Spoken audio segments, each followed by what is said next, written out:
buffeted by the wind. It's all kind of flatty, flat. I have a cup of tea here.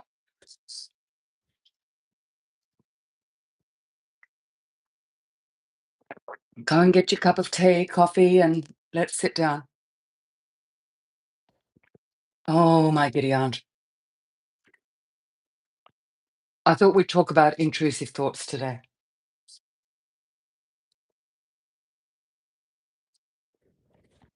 Now, you can't quite see. Let me see if I can move this. There she is. Emma. There's Emma. There's my beautiful lamb.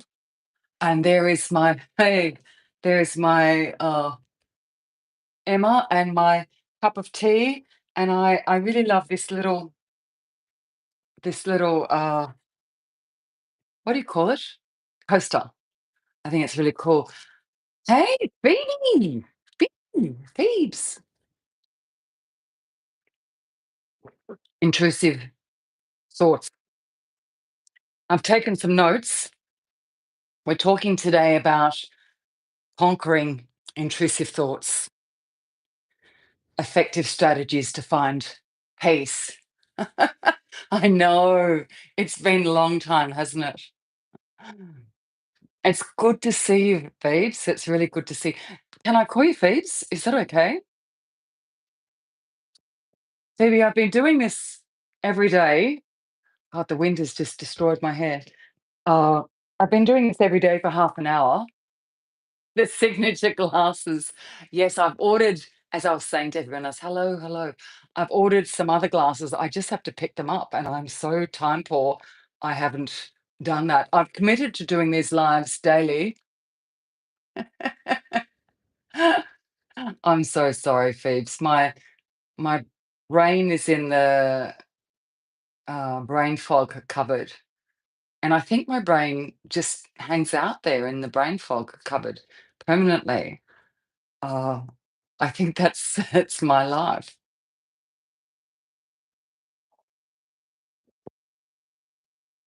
So good. So good. All right. So I've had some questions in response to the live I've done over the last 2 days. So over the last 2 days, I've talked to you about defusion versus fusion, cognitive defusion versus fusion. And I've talked a little bit about acceptance and commitment theory. Does anyone remember what the difference between diffusion and fusion is? Cognitive diffusion versus fusion, and why it's so important that we work towards cognitive diffusion. Does anyone want to go to the top of the class and define the difference between cognitive fusion and cognitive diffusion? Mhm. No one, no takers. Okay, so the suffering we feel is in our minds. Now, I can hear you respond to me there. You're saying, no, somebody made me mad, or somebody made me sad, or somebody made me frustrated. Yes, I get it. I get it. Hey, Nancy. Uh, Good to see you, Nancy. I get it. I get that there seems to be some logic in the feelings we feel in response to triggers or events or occurrences. There seems to be, or there is reasonable logic in saying, well, it's reasonable to be frustrated about this. Hey, Nancy. However, the truth is, oh, which color? There's the pink or my, I've got one of these shorty little jumpers. So we choose our feelings, we choose our thoughts. The word choice is a complex phenomenon. It involves our learning, the way we internalize, the way our caregivers brought us up, our society, our community, all affects choice. So, cognitive choice is not like switching a light on and off. We may have had such a challenging upbringing, that choice is more difficult for us than somebody with a more privileged upbringing. So choice is not an easy, minimizing, marginalizing uh, concept. It's a toughie. So 4 days, I know, Jennifer. I don't think I'll be able to continue this. I've left work in order to do this, but I do enjoy it. I'd love to do it every day. Josie, this one is a copy of a show, and this is Emma. Hey, Josie. And this one, oh, I didn't turn this on. I like turning this on. I've got these things that make me happy. My one percenters. There's my candle. Oh, thank you. Yeah, thank you. Thank you so much, Phoebes. Yeah, so coming back to fusion, cognitive fusion is when we believe that we are fused or we allow ourselves to be fused with thoughts and feelings. So we may say, I have, hey, oh, this is very social today, isn't it? We may say, I have depression or I am depressed. So we're defining ourselves by one label. And we're not one thing. We are many things. And depression or anxiety is something we experience. We are not synonymous with depression or anxiety. We experience features of it at times. If we are to say, I am depressed, I am anxious, it's like throwing away all the petals and keeping the stem. We are so many things. So, with fusion, cognitive fusion is when we polarize and we say, I have depression, I have anxiety, I am anxious, rather than saying, I feel anxious. We can redirect and change our feelings. So, fusion is when we fuse, stuck, super glue to the feeling. Fusion, cognitive fusion. I have depression. Diffusion is when we are able to diffuse the situation, defuse, divide, move apart, dissipate. So, diffusion is when I'm able to say, gee, this is pretty shitty. This is not a good feeling. I don't feel good about this at all, but I can see that it's separate to myself and it's a feeling I feel for a period of time. I'm not saying that the feeling is not ugly. I'm not saying that. But if we allow ourselves to be fused, that's exactly what we will become. We will become our feelings. And that's like putting the cart before the horse, because who is doing the feeling? I. Who is doing the thinking? I. I can choose, yes, not an easy process. I can choose to learn, to socialize, to feel differently. Yes, yes, so do I, Phoebe. I relate to it too. So, and it is important that we constantly look down upon our feelings and thoughts and say, hey, Lauren, or hey, whatever your name is, am I going through a little bit of the fusing doldrums at the moment? Am I a little bit stuck in the quicksand of cognitive fusion? I need to get the heck out of that fusion, out of that quicksand. So, we talked yesterday and the day before, and I'm a real stickler for this subject about diffusion and fusion. When I put videos up on YouTube, nobody watches them. And I think, hey, hold the phone. This is really important stuff. I know you want to go to sleep deeply. I get it.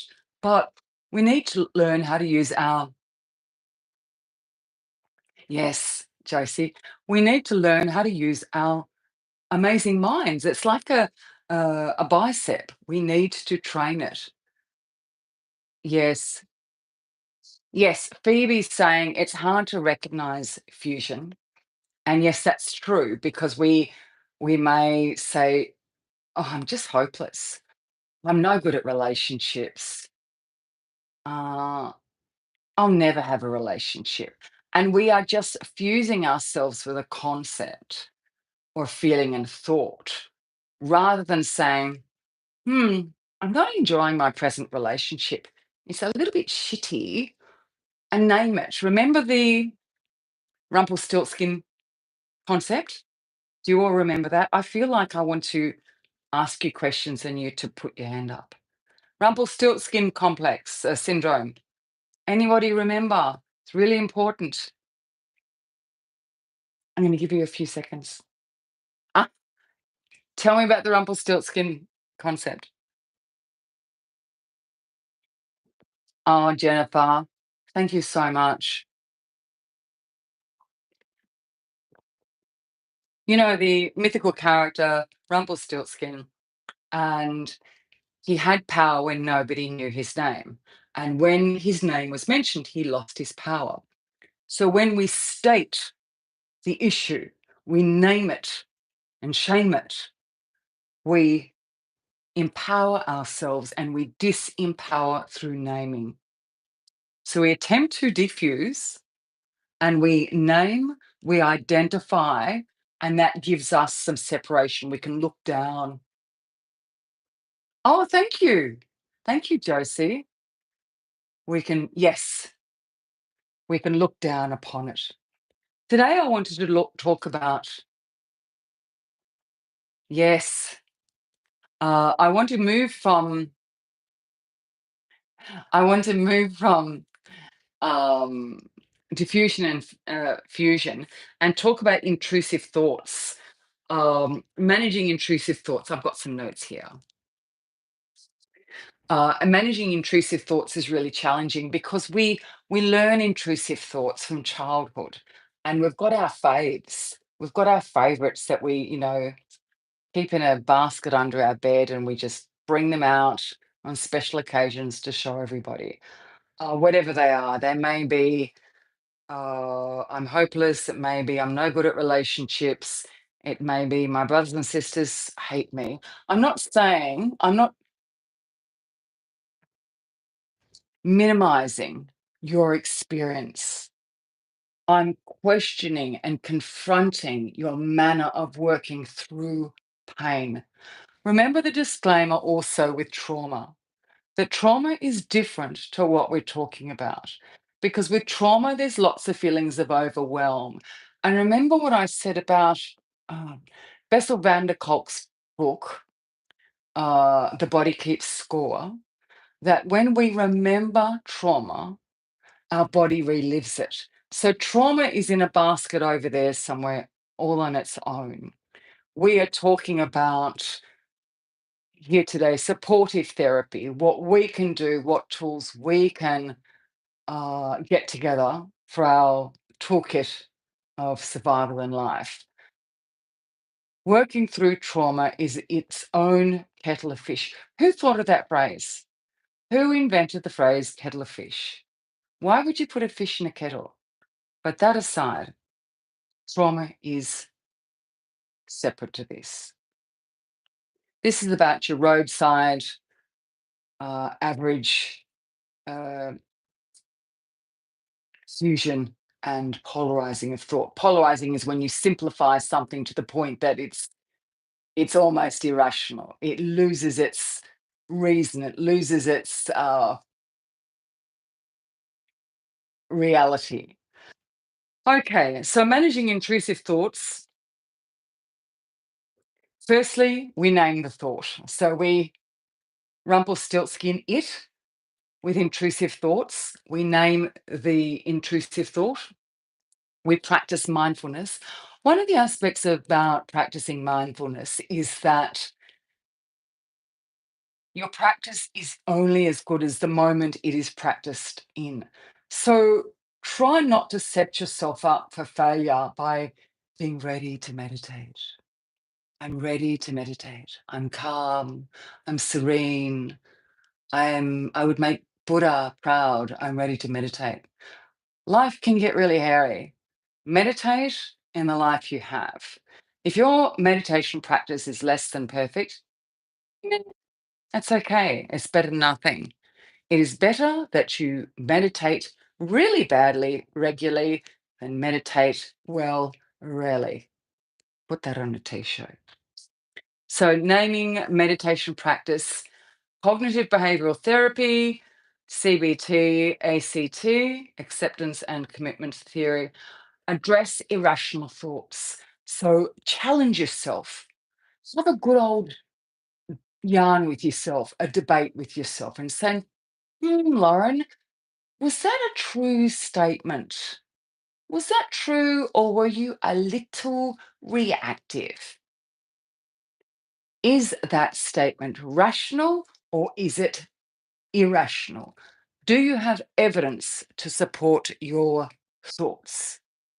Intrusive thoughts have that veil of, or that shield of being an intruder, not wanted, come in the middle of the night and break a window. That's sort of intrusive thought. An intruder with a balaclava on. We don't want those thoughts. If our thoughts come with balaclavas, we show them the door. We don't want them. So, looking at whether a thought is rational. Now, we can break down the thought and question whether it's rational. But if we tell ourselves, don't think about that thought, don't think about that thought, don't think about that thought, we think about the thought. So instead of saying, I'm not going to think about that thought, because all the brain does is go, that thought, the brain forgets the part I'm not going to think about and just thinks, that thought, that thought, that thought. So instead of doing that, redirect, reframe, substitute. So play with the thought. Perhaps give the thought a character, perhaps a character out of a movie. So maybe your boyfriend is being a real uh, ugly bugly and behaving in a way that's just not kosher. Try and think of a character from a show. So maybe Squidward from SpongeBob. And just imagine for a moment that your boyfriend or husband or whatever is Squidward. Or think of somebody from Cheers or Married with Children or something. Try and add a touch of humor, just to change up the character and your association with the character slightly. If you have a dedicated feeling of, this is awful, try and change it. Try and say, could it actually be seen as disappointing? Could it actually be seen as annoying? Could it actually be seen as slightly funny? Try and give some color to the issue. Try and look at it differently. Like you'd hold up a gem, look at it differently, because that is a great way to train the mind. If you say to the mind, oh, don't think about that awful experience, it's like a pimple. It gets bigger and it becomes a boil.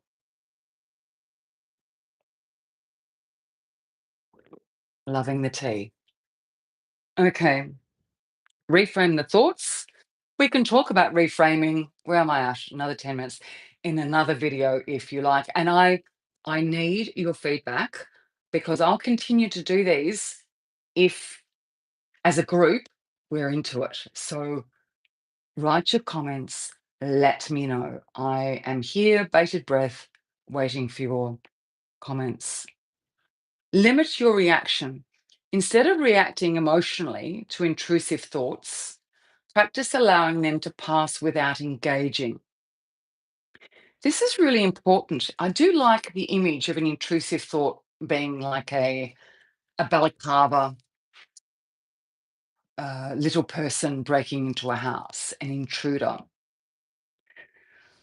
So limit your reaction. When I first started working in mental health, and I worked in a CIL, which is a place where people who are troubled stay, and I had to do my first overnight. And one of the people was at risk and had a terrible story. And I showed a lot of affect. I was still learning then. And I said, Oh, that's awful. That's just awful what that person's going through. Oh my goodness. Kayla, thank you so much. Um, oh goodness, thank you so much. Kayla's just donated $5. And on a side note, the money that YouTube brings in has more than halved. So your donations, you don't have to do it. It's absolutely optional. Very, very helpful. Thank you. So we were talking about me being a mental health worker, and I showed a lot of affect. I was very, very sympathetic. And my supervisor said to me, when you show affect, you take away or you dominate the stage of that person's experience. Let them move through it at their own pace. Affect drowns an engagement. Affect means it's more about you, more about me than that person who's suffering. When we truly listen, we are silent, we pause, and we demonstrate rapport. I'm sorry you're feeling that way. Would you like to talk to me about it? I care. I'm so sorry that happened rather than, oh, that's so awful. So bring the affect back. Lower your affect and work on intuition and insight. Be careful of affect. It's generally unhelpful. Distraction at times, distracting yourself with healthy rituals. I like to call them rituals. You may call them habits. And there again, there's a whole topic there in rituals I'd like to talk about. Distraction sometimes is appropriate. And we've talked in other videos that only you know the most effective way to get through this. Only you know. So honor your heart and what your heart is telling you. Establish your routine and rituals. I'm just looking at the time. We're coming towards the end, and I want to summarize as well. So, rituals and routines are the absolute keystone to our mental health. Our ability to repeat particular meaningful behaviors that have some gesture of importance.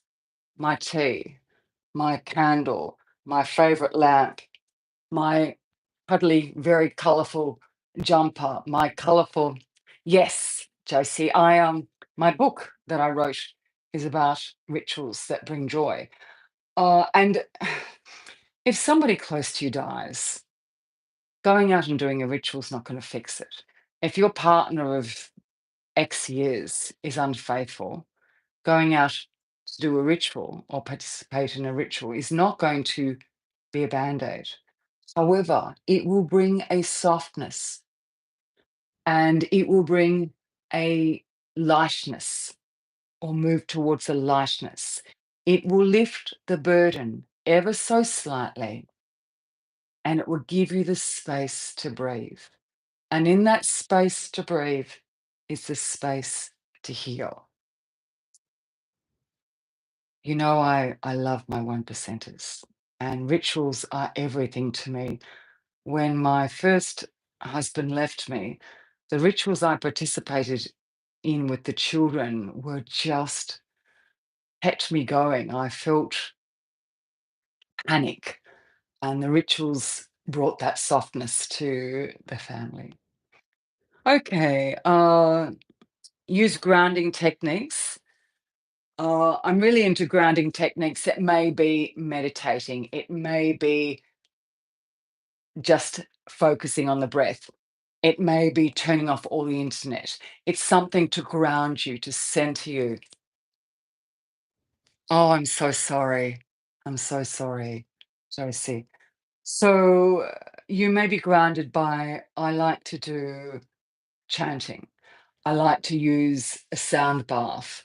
I like to pray to God.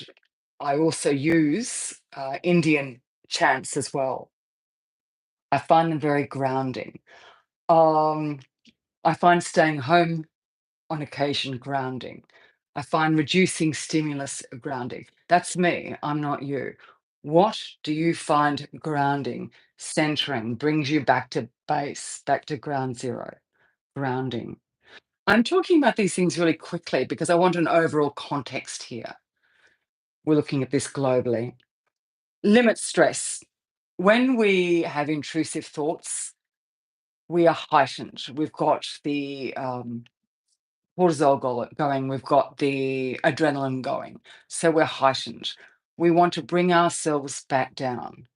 We want to reduce affect. We want to bring ourselves down. We want to put water on the fire of our affect.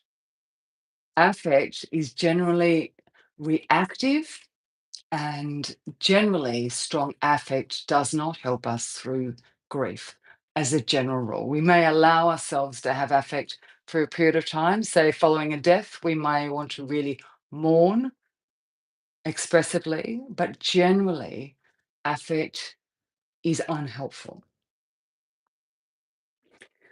Seek professional help. You know that I'm always into that. Managing intrusive thoughts is a journey. We are like computers, and we just rock microchips.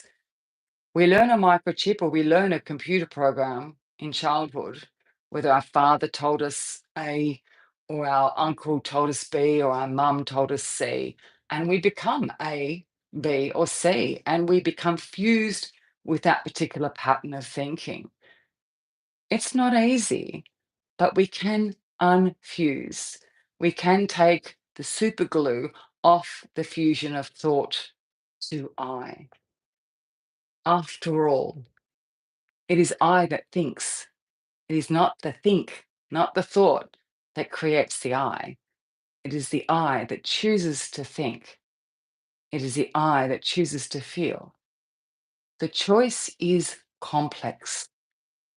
The choice has been learned, so the choice needs to be relearned, adjusted, reframed. No easy process. Life is a process. Now, I'm going to finish up in a moment. Today, we're talking about intrusive thoughts. Those, just imagine a thought with a balaclava on, all in black. It's come to burgle the your mind. So the house is your mind, and it's broken through the back window, and you say, "No, no, intrusive thought. I'm going to name you Rumpelstiltskin. Rumpelstiltskin, Rumpelstiltskin, Rumpelstiltskin." Oh, BT's asked, would you recommend meditation for intrusive thoughts? If you were in front of me, I would ask you, what do you think and why? So, with a good counselor, we don't tell the person what to do. Now, is the intrusive thought coming from, oh, I must look at that guest house? Oh, yes. Oh, sorry, too loud. Outside voice. Oh, yeah, I love that poem. Um, what was I saying? I've lost it now. What was the last thing I was saying?